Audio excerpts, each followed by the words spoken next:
하나님은 우리에게 약속을 하셨는데 어떤 약속을 하셨냐면은 너희의 죄 문제를 위해서 내가 이제 내 아들을 보내겠다.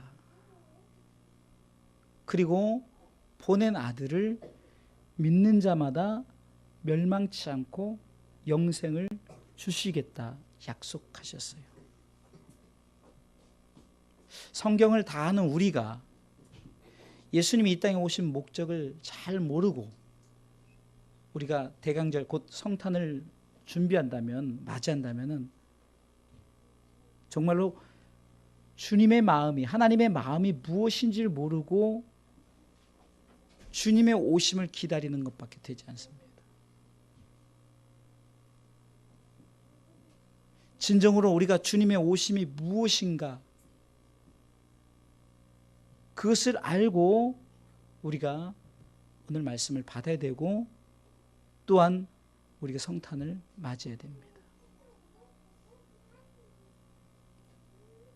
점점점 우리 그리스도인들의 신앙이 예수님이 왜 오셨는가, 예수님이 오셔서 우리에게 무엇을 주시려고 오셨는가, 이런 것들은 관심이 없고 온통 복, 세상의 복, 이 복만 받으면 아, 내가 축복받은 사람이구나,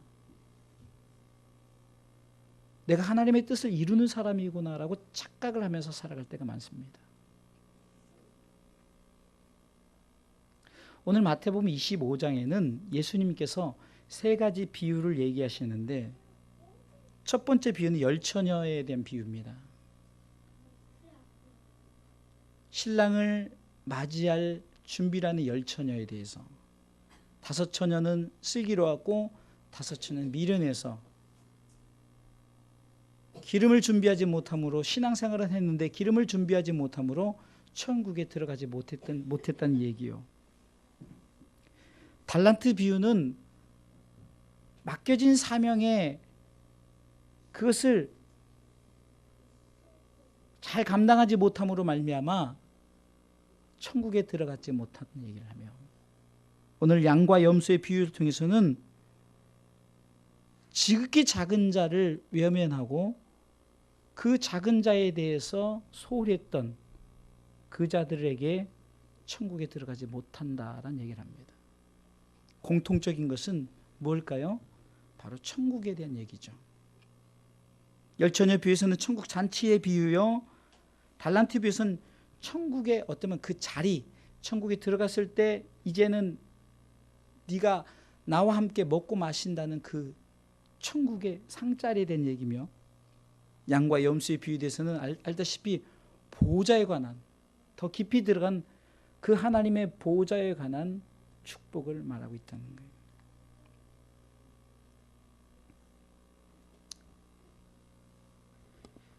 예수님께서 이 땅에 오신 목적이 무엇일까요? 그것은 예수님께서 오셔서 십자가에 달리시고 사흘 만에 부활하실 것을 다 말씀하셨고 많은 사람들에게 보이면서 승천하시면서 내가 다시 오리라 그 약속했어요. 그 약속을 믿는 자에게는 오실 메시아를 기다리면서 요한계시록 22장 20절 말씀처럼 마라나타, 아멘, 주 예수여 어서 오시옵소서의 신앙을 갖고 살아갑니다. 그러면 우리가 하나님께서 우리에게 주신 그 하나님의 나라의 잔치 자리, 그 상의 자리, 그리고 보좌의 자리에 우리가 가려면은 제일 먼저 해야 될 것이 무엇이냐? 아주 간단합니다. 그것이 뭘까요? 영접입니다. 영접이라는 거예요.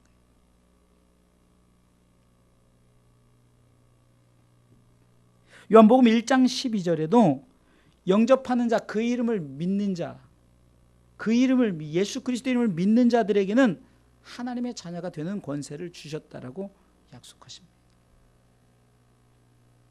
오늘 본문을 통해서 오른편을 양이라 했고 왼편을 염소라 했는데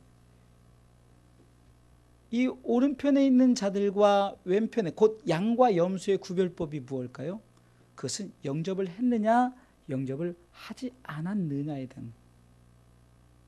그런데 이 영접을 예수님께서는 비유를 통해서 말씀하시는데 나를 영접한 것이 어떤 것이다 라고 말하면 나를 영접한 것이 바로 어떤 것이다.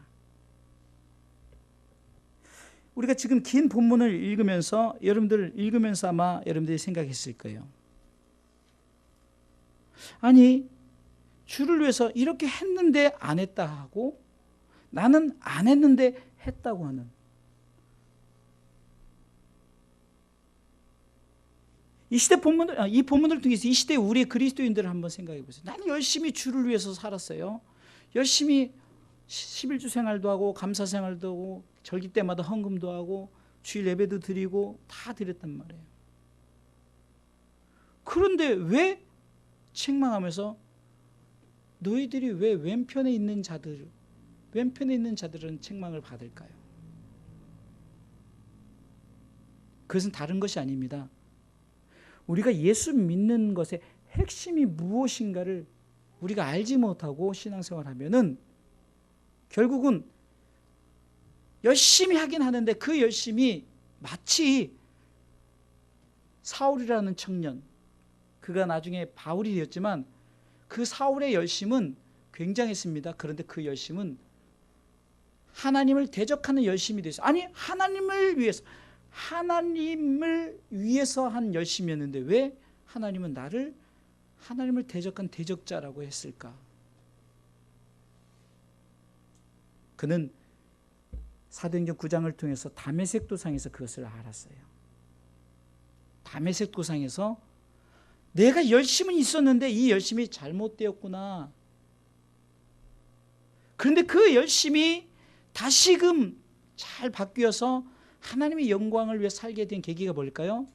예수님이 직접 나타나셔서 예수님이 네가 나를 왜 핍박하느냐라고 했을 때 아니 내가 언제 당신을 핍박했습니까? 라고 말하죠.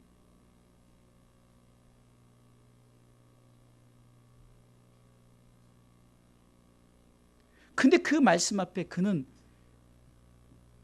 그 예수 그리스도를 영접하게 됩니다. 만나게 되죠. 그리고 그의 삶이 180도로 바뀝니다. 열심히 하나님을 위한 예수 그리스도를 위한, 그러니까 하나님을 위한 열심이 그 전에 있었는데 거기다가 하나님을 위한 열심이 뭐냐? 예수 그리스도 그분을 위한 일이 사역이 이것이 내 열심이었구나 를 깨닫고 그는 그 열심을 위해서 살아갑니다. 오늘 제가 여러분들에게 드리고자 하는 말씀은 바로 이겁니다. 우리가 찬양을 통해서 오직 예수뿐이네, 오직 예수의 은혜, 그 은혜가 뭐냐는 거예요. 우리는 가끔 뭘 우리에게 물질적인 것, 건강적인 걸 준 것이 은혜, 그것도 맞아요. 그것이 은혜죠, 당연히. 그러나 그 은혜는 어떻게 보면 영적인 의미에서는 바로 우리가 예수를 믿어서 구원을 받은 그 은혜, 곧 영접을 했던 그 은혜를 말하는 거예요.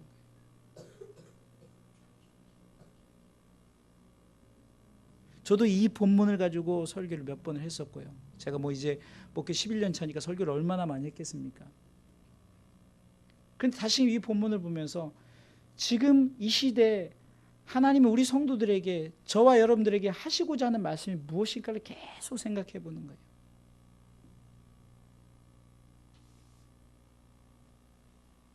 옛날에는 그냥 이렇게 그냥 이곳저곳에서 이렇게 말하니까 이렇게 했지만 과연 지금 저와 여러분들에게 하시는 이 메시지가 무엇일까? 바로 그것은 예수 그리스도를 영접하지 않으면 안 된다는 거예요. 영접이라는 것은 마음에 모셔 드리는 거죠. 그리스도인과 난 그리스도, 그러니까 그리스도가 아닌 사람의 차이가 이거라고 제가 오늘도 방송 설교를 들으면서, 그것은 뭐냐? 자기 삶의 주인을 아직도 나로 삼고 있다면 그것은 난 크리스찬이에요. 그리스도인이 아니라는 거예요. 그런데 삶의 주인이 예수 그리스도다 그러면은 이것은 그리스도. 왜? 영접을 했다는 것은 내 마음속에 모시고 산다, 내 마음속에 드리고 산다는 거죠. 오늘도 보니까 이렇게 말합니다. 영접에 대한 얘기를 합니다. 38절에 읽어볼까요? 38절 읽습니다. 어느 때 나그네 되신 것을 보고 영접하였으며 벗으신 것을 보고 입혔나이까.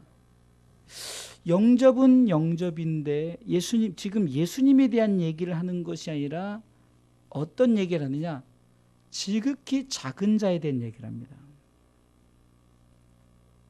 영접은 영접인데 지극히 작은 자에 대한 영접을 얘기해요.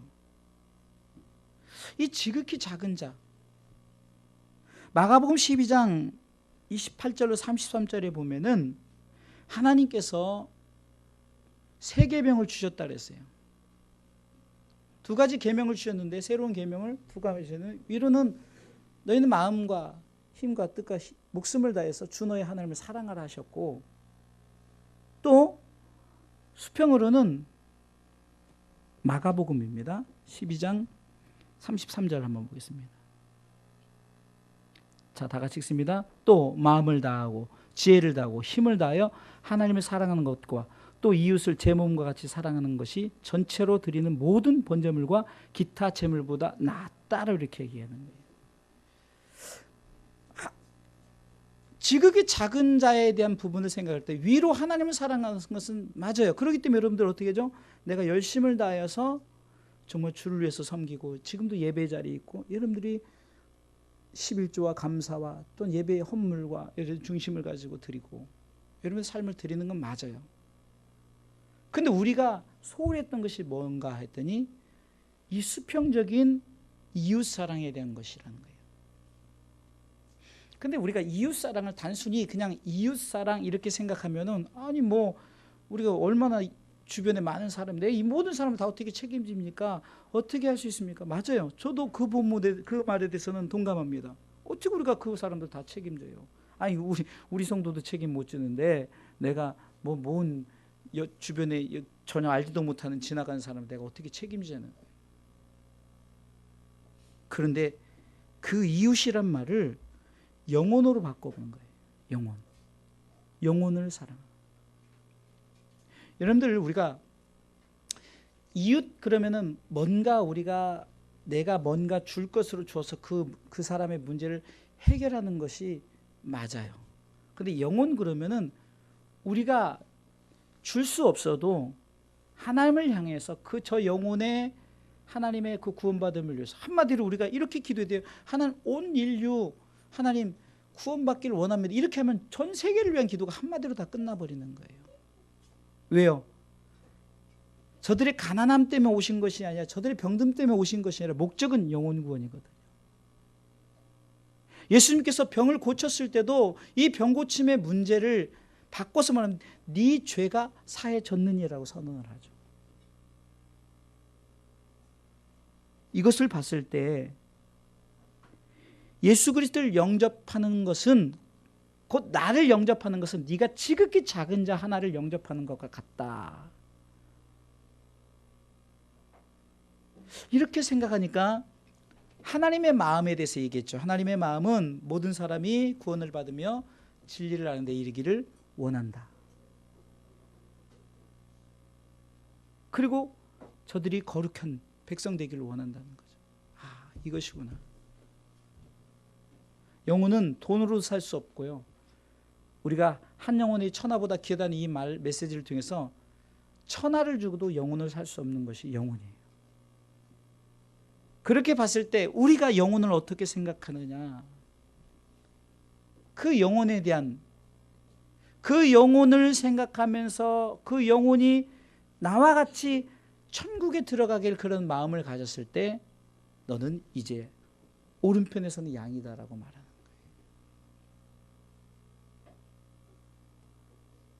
영접한 자, 하나님을 영접한 것은 맞아요. 예수 그리스도 영접한 자는 맞아요. 근데 오늘 본문에서는 그 나를 영접한 것이 곧 뭐 같으냐?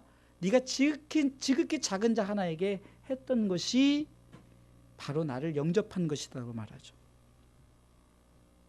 그런 자에게 어떻게 말합니까? 하나님이 인정해주는 의인이 되는 거예요. 너는 양이다. 너는 이제 우편에 섰다. 너는 하나님이 내가 인정한다. 그리고 하나님의 나라에 들어가게 되고요. 또한 영원한 생명, 천국 백성이 된다는 것을 말하고 있는 거죠. 사랑하는 성도 여러분, 지금 우리에게 하나님께서 요구하시는 것이 무엇일까요? 그것은 나 자신의 영접뿐만 아니라 우리 주변에 있는 자들의 영접을 위해서 여러분들 힘을 쓰시기 바랍니다.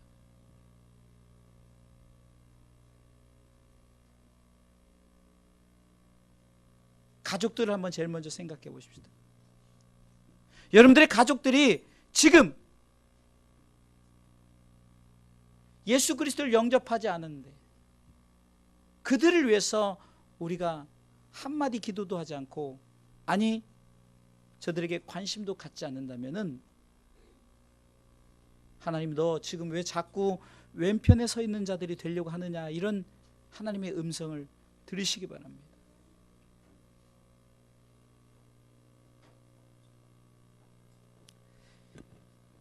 제가 교회를 이렇게 바꾼 목적도 그겁니다.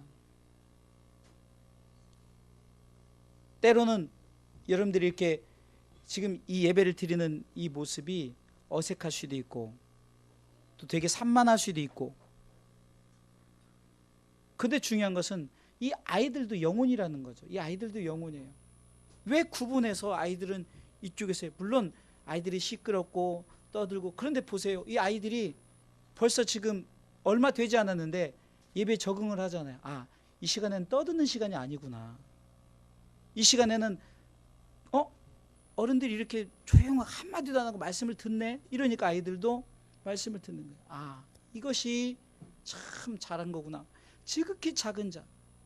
얼마 전까지만 해도 우리 아이들이 저 방에 가가지고 그냥 자기들끼리 시간을 가졌지만 이렇게 함께 예배하는 이 모습, 아, 이것이 바로 오른편에 있는 양처럼 지극히 작은 자에게 행하는 어쩜 우리 주사람교회 실천적인 첫 번째 모습이구나. 그런데 여러분들 이것을 그쳐서는 안 돼요. 지금 여러분들 지금 예배 드릴 때 여러분들 가족들은 지금 집에서 뭐 하고 있습니까? 텔레비 보고 또 때로는 자기 시간을 갖고,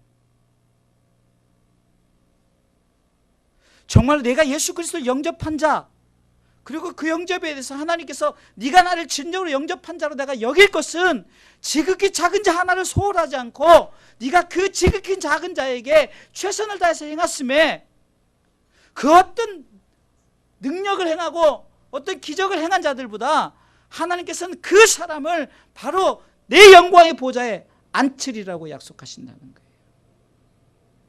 사랑하는 성도 여러분, 이렇게 한 자들에게 하나님께서는 31절 말씀에 어떻게 하겠다고 약속하셨습니까? 31절 읽어보겠습니다. 다 같이 읽습니다. 인자가 자기 영광으로 모든 천사와 함께 올 때 자기 영광의 보좌에 앉으리니. 그런데 앉으리니, 내 영광의 보좌에 우리 예수님께서 앉으리니, 그 똑같은 것을 34절 읽어보겠습니다. 34절, 그때 같이 읽습니다. 그때 임금이 그 오른편에 있는 자들에게 이르시되 내 아버지께 복받을 자들이여 나와 창세로부터 너희를 위해 예비된 나라를 상속하라.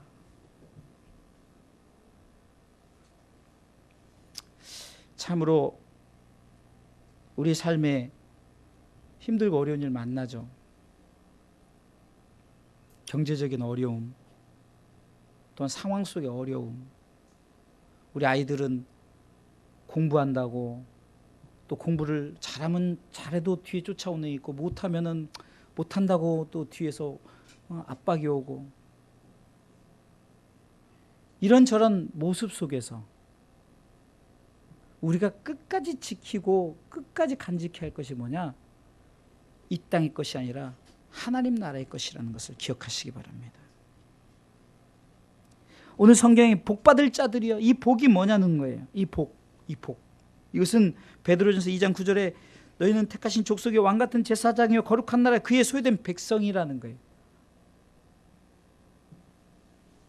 이 복이 우리 가운데 주신 최고의 복인 줄 믿으시기 바랍니다. 그러게 우리는 복받은 자들이에요. 왜요? 영접을 했기 때문에. 오늘 제목이 이렇습니다. 예수 그리스도를 영접하는 자.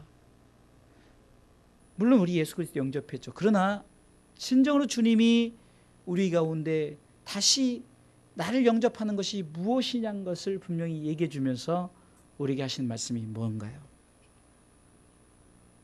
그것은 바로 지극히 작은 자에 대한,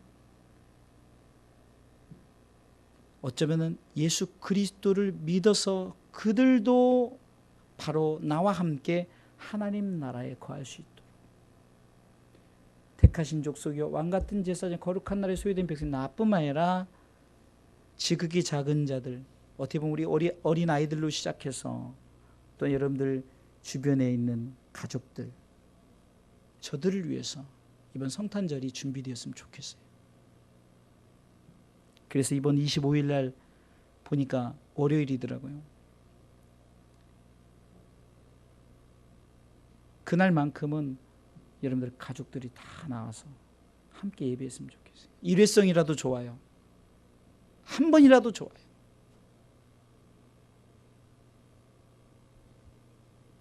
하나님의 나라 의를 위해서 어떤 사람은 자신의 돈을 전부를 드리고 자신의 재산을 전부 드리면서도 하는데, 어떻게 보면 그까짓 거 이거 못하겠습니까? 그 영혼을 위해서 지극히 작은 자에게 내가 한번 이번 성탄절만큼은 내가 영접한 예수 그리스도를 저들도 영접할 수 있게끔, 그러면 주님이 얼마나 기뻐하시겠냐는 거예요. 그냥 행위적으로 뭘 축제를 하고 뭘 하고 막 이런 것은 솔직히 아무 의미 없는 것 같아요. 누군가 한 명, 여러분들 가족 중에 믿지 않는 자가 왔다 그러면요, 이것은 진짜 천국잔치가 벌어져야 돼요. 그를 위한 성탄절이 되는 거예요. 그 영혼을 위한 성탄절이 됩니다. 여기서 오늘 말씀해 주신 예수 그리스도 영접하는 자가 내가 아닌 또 다른 나의 가족 중에 하나, 그 영혼을 위해서 오늘 설교를 준비하는 거예요. 사랑하는 성도 여러분, 베드로전서 2장 10절에 보니까 9절로 10절을 한번 읽어보겠습니다. 베드로전서 2장 9절로 10절 다 같이 읽습니다. 오직 너희는 택하신 족속이요 왕같은 제사장들이요 거룩한 나라요 그의 소된 백성이니 이는 너희를 어두운 데서 불러내어 그의 기이한 빛에 들어가게 하신 자의 아름다운 덕을 선전하게 하려 하심이라. 10절 읽습니다. 너희가 전에는 백성이 아니더니 이제는 하나님의 백성이요 전에는 긍휼을 얻지 못했더니 이제는 긍휼을 얻은 자니라. 아멘. 10절까지 말씀을 볼 때 1차적으로 우리는 택하신 족속의 왕같은 자 거룩한 나라의 소유된 백성인데, 그런 너희를 그렇게 했던 그 이유는 뭐냐? 이는 비코스, 왜냐하면 그 이유는 하나님의 아름다운 덕을 선전하게 하려 하시는 거예요. 다시 말해서 그 영혼을 위해서 다시금 저들이 하나님 예수 그리스도 영접할 수 있게끔 그것을 여러분들이 입술을 통해서, 여러분들이 중심을 통해서 선포케 하는 거예요. 그제서야 이제 10절에 완전한 선언이 나오는데, 이제는 정말 너는 내 백성이다. 너희가 전에 백성이 아니더니, 물론 1차적으로는 믿지 않았을 때의 모습을 우리가 생각할 수 있지만, 또 다르게 본다면은 믿었음에도 불구하고 우리는 나만 믿었고 누군가를 영접시키지 못했다는 거죠. 근데 그런 자들에게, 왜? 아름다운 덕을 선전한 자에게 제2의 선언이 나옵니다. 너희가 전엔 백성이 아니더니 이제 하나님의 백성이다. 이제 참 내 백성이 됐다는 거죠. 긍휼을 얻지 못해 이제는 참 긍휼을 얻은 자라고 선언하는 거예요.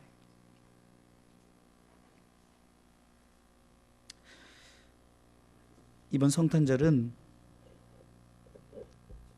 의미 있는 성탄절이 되기를 원합니다. 예배를 드릴 때마다 순간순간 주마등같이 스쳐 지나가는 얼굴들 누구겠습니까? 우리 주사람께 있던 분들이죠. 여기 올 때 꽉 차서 왔는데 지금 어떻게 보면은 반이 뭐예요? 그럼에도 불구하고 저는 뭐 목회 실패했다, 우리가 여기 와서 이랬다가 아니라 저는 솔직히 말씀드려요. 이 분위기가, 지금 이 예배 분위기가 훨씬 더 좋아요. 우리 성도들이 정말로 한 영혼을 위해서 여러분들이 애쓰고 이 자리에 누군가 영접케 모시고 온다면, 이미 나간 자들은 우리 교회 영접된 자들이에요. 그렇죠? 어디 가서 신앙생활 하면 하고, 그것에 대해서는 아깝네, 우리가 개인적으로 아까운 거지. 그러나 그들은 어찌돼, 그러나 밖에서 방황하는 자들은 우리가 계속해서 콜하고 있어요. 오라 오라 오라 오라. 그런데 어디서 신앙생활 하는데 뭐 구태여 뭐 숫자 늘리려고 오라 오라 할 필요도 없어요. 아쉬움은 있고, 그런데 정말 우리가 이 자리에 여러분들 가족 중에 누가 집을 나간 자들, 탕자가 돌아온다든가, 우리 교회에서 신앙생활 했던 자가 돌아온다든가, 또 여러분들의 가족 중에 믿지 않는 자가 돌아온다든가, 하나님이 이 영접을 우리에게 요구하신다는 사실을 기억하면서 우리가 이번 성탄절을 대강절이 뭐죠? 주님 오심을 맞이하는 거예요. 준비하는 거예요. 기다리는 거예요. 그냥 기다리지 말고 이번 성탄절 25일 날에는 꼭 가자.